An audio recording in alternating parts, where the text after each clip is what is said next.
ಜಯ ಕರ್ನಾಟಕ ಜನಪರ ವೇದಿಕೆ ವತಿಯಿಂದ ಪರಿಸರ ದಿನಾಚರಣೆಯ ನಿಮಿತ್ತ ಗಜೇಂದ್ರಗಡ ತಾಲೂಕು ವತಿಯಿಂದ ಕರ್ನಾಟಕ ಪಬ್ಲಿಕ್ ಪ್ರೌಢಶಾಲೆ, ಸರ್ಕಾರಿ ಬಾಲಕಿಯರ ಪ್ರೌಢಶಾಲೆ, ಸರ್ಕಾರಿ ಪದವಿ ಪೂರ್ವ ಕಾಲೇಜು ಆವರಣದಲ್ಲಿ ಸಸಿ ನೆಡುವ ಮುಖಾಂತರ ಆಚರಿಸಲಾಯಿತು.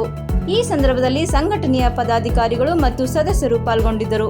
ಈ ಸಂದರ್ಭದಲ್ಲಿ ಕಳಕಪ್ಪ ಪೋತ, ತಾಲೂಕು ಅಧ್ಯಕ್ಷರು ಬ್ರಹ್ಮಾನಂದ ಪಟ್ಟಾರ್, ಉಮೇಶ್ ಕಲಾಂಶೆಟ್ಟಿ, ನಾಗೇಶ್ ಪೂಜಾರಿ, ಪಂಪಣ್ಣ ವನ್ನಾಲ್, ಶಿವಯ್ಯ ಬೂಸ್ನೂರ್ಮಠ, ಸುರೇಶ್ ಕಮಿಟ್ಕರ್, ಶಂಕರ್ ಕಲ್ಬುರ್ಗಿ, ಚಂದ್ರು ಕೊಡಗಲಿ, ನಾಗಪ್ಪ ಹಾಳ್ಕೆರಿ, ಕಾಸಿನ್ ಸಾಬ್ ಮುಚ್ಚಾಲಿ, ಚಂದ್ರಪ್ಪ ಚಿನ್ನೂರ್, ಮಂಜುನಾಥ್ ಗೈಕೋಡ್, ಮಂಜುಳಾ ವನ್ನಾಲ್, ಕಳಕಪ್ಪ ಆಳ್ಕೆರಿ, ಶ್ರೀಕಾಂತ್ ಪಾತ್ರೋಟ್ ಇನ್ನಿತರರಿದ್ದರು.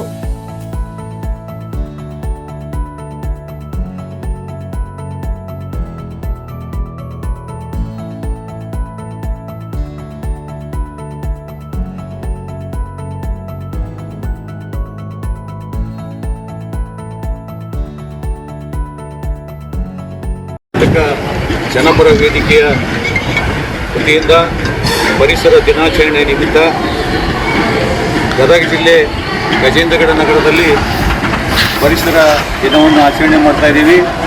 ಜಯ ಕರ್ನಾಟಕ ಜನಪರ ವೇದಿಕೆಯ ಸಂಸ್ಥಾಪಕ ರಾಜ್ಯಾಧ್ಯಕ್ಷರಾದ ಅಣ್ಣ ಗುಣರಂಗ್ ಶೆಟ್ಟಿಯವರು ಮತ್ತು ರಾಜ್ಯಾಧ್ಯಕ್ಷರಾದ ಜೆ ಶ್ರೀನಿವಾಸ್ ಅವರು, ಅದೇ ರೀತಿಯಾಗಿ ರಾಜ್ಯ ಉಪಾಧ್ಯಕ್ಷರಾದಂಥ ಹಾಲಪ್ಪ ವರ್ವಿ ಮತ್ತು ಜಿಲ್ಲಾಧ್ಯಕ್ಷರಾದಂಥ ಯಲ್ಲಪ್ಪ ಒಳಗೇರಿಯವರ ಆದೇಶದ ಮೇರೆಗೆ ಇಂದು ಗದಗ ಜಿಲ್ಲೆ ಗಜೇಂದ್ರಗಡ ನಗರದಲ್ಲಿ ಪರಿಸರ ದಿನಾಚರಣೆಯ ಅಂಗವಾಗಿ ಇವತ್ತು ಗಿಡ ನೆಡುವ ಕಾರ್ಯಕ್ರಮವನ್ನು ನಾವು ಹಮ್ಮಿಕೊಂಡಿದ್ದೇವೆ.